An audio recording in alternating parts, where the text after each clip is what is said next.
तपाईको भिनाजु हो बालेन। भिनाजु, तर भिनाजु मन परेन है मलाई तिम्रो पारा यार। सबिना काफले चिना होला, म काफले हो, प्रदीप काफले।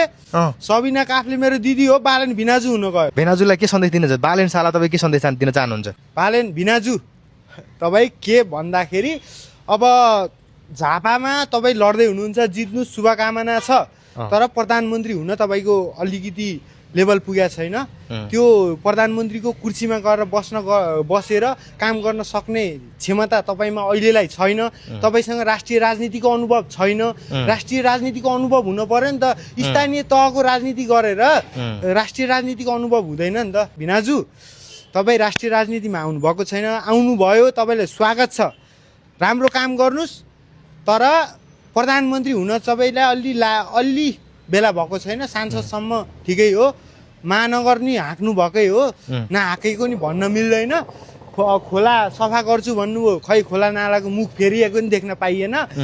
84को चुनाव 82मा गराउनु भयो, त्यसको लागि धन्यवाद होइन। अब अरू त के भन्ने हो र, 84को चुनाव 82मा गराएर आफू प्रधानमन्त्री हुन त खोज्या होला नि।